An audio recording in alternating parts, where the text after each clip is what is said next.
elle a réussi à faire comprendre aux États que c'est nécessaire à que cet océan soit un océan de paix, comme d'ailleurs l'a voulu l'Organisation des Nations Unies. Pourquoi? Parce que aujourd'hui, il est clair que si plus de 70% des navires d'hydrocarbures passent par cet océan, si la moitié du commerce international marchand maritime passe par cet océan, il est clair que cet océan doit être sécurisé. Et donc c'est parce que pendant ces 8 ans, il y a eu des analyses.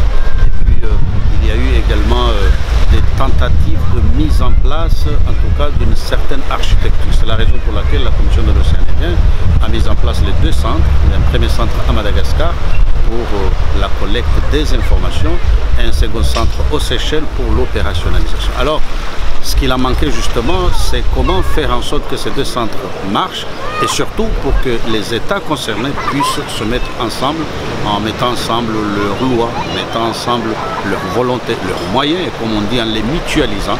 Et c'est la raison pour laquelle il y a cette conférence. Et nous espérons qu'à la fin de cette conférence, il y aura 2 accords qui seront signés qui justement régleront ces aspects-là. Et puis, avec la déclaration qui sortira à la fin, nous espérons avoir le soutien de toute la communauté internationale. Et nous avons été très contents que même les 5 membres permanents du Conseil de sécurité, bien sûr, avec la France, il n'y a pas de doute, puisque la France est membre prenant dans la Commission de l'océan Indien, mais nous avons eu aussi des soutiens qui ne sont pas les moindres, puisque les autres 4 membres du Conseil de sécurité, dont la Chine, qui fait partie des membres observateurs de la COI, mais aussi les Russes, les Britanniques et les Américains, ont porté leur soutien. Je pense qu'aujourd'hui, on peut facilement dire victoire à la diplomatie mauricienne qui a réussi justement cette conférence, mais également très modestement à la Commission de l'océan Indien, aux organisations régionales, l'IGAD, l'EACE, le COMESA, qui également aussi nous soutiennent dans ces affaires.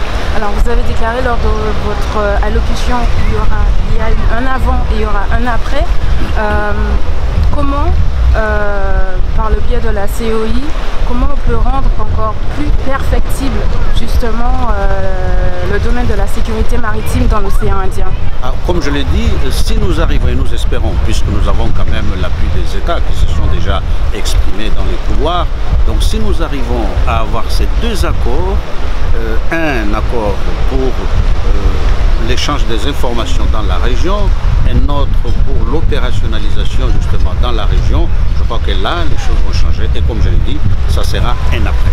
Puisque à ce temps-là, on est rassuré que pour lutter contre la drogue, pour lutter contre tous les genres de trafics illicites, le terrorisme, la piraterie, le déversement des hydrocarbures, quand nous aurons ces mécanismes-là qui seront fixés et que tous les États de la région auront adhéré à ces mécanismes en signant ces accords, là nous espérons, nous pouvons facilement dire que peut-être que nous n'aurons pas fini avec ces trafiquants, avec ces crimes, mais en tout cas nous serons en phase d'aller vers ce et nous pourrons même espérer que nous finirons par rendre notre océan Indien zone de paix, parce que c'est la volonté des États membres, c'est même la volonté de la communauté internationale.